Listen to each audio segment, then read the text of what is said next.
официјално од судски извори, а пред малку се огласи од обвинителството за организиран криминал и корупција преку ЈОРМ.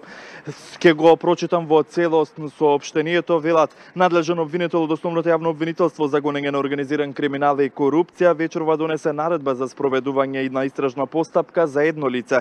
Постои основано сомнение дека лицето сторило кривично дело, здружување заради непријателска дејност од членот 324 став 1 од кривичниот законник. Надлежен обвинител од судија на претходна постапка достави предлог за определување на мерка притвор. Во моментов се очекува да започне сослушувањето на осумниченото лице. Ова станува збор за поранешниот директор на Управата за безбедност и контраразузнавање Владимир Атанасовски. Ова се неофицијалните информации, што значи дека на товар му се става кривичното дело здружување заради непријателска дејност во предистражна постапка на обвинителството за организиран криминал и корупција. Најновата информација е дека штотоку почна распитот на Владимир Атанасовски, поранешниот шеф на тајната полиција. Ова значи дека се чини дека ќе има долга ног пред кривичниот суд во делот на распитот на поранешниот шеф на УБК Атанасовски, со оглед на тоа што вчера во кривичниот суд во детали беше образложено како постапува преку неговиот прв оперативец Александар Василевски Нинџа, обвинет за терористичко загрозување на уставниот поредок за собраниските инциденти, а тоа беше раскажано од обвинетите во постапката за 27 април, кој што дадоа своја одбрана во текот на вчерашниот ден. Обвинителството денеска веќе побара за него. Се нели неофицијалните информации дека Владимир Атанасовски е во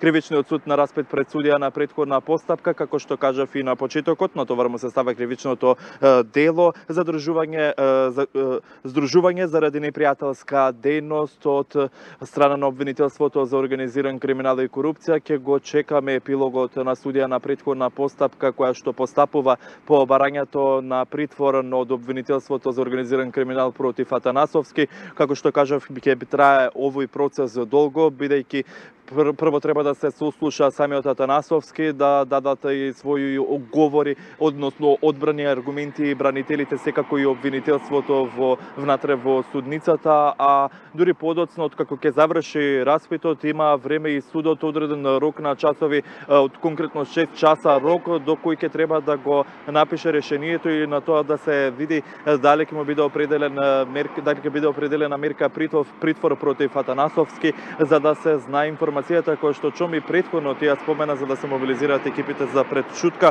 Оваа вечер ќе потрае, тоа можеби ќе биде во раните утрински часови во текот на утрешниот ден, доколку судија на претходна постапка процени дека треба да му се даде мерка притвор на Владимир Атанасовски, поранешниот шеф на тајната полиција. Јас тука би се одјавил, би потенцирал дека што туку почна распитот на Атанасовски. Добро, ти благодарам. Тоа е нашиот Игор Стефановски кој ревностно репортира за судските случувања.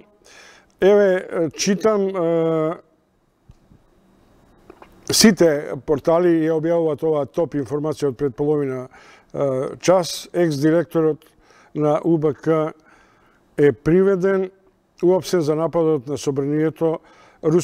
Вилма Русковска, новиот шеф на одделот за организиран криминал, бара притвор за Атанасовски.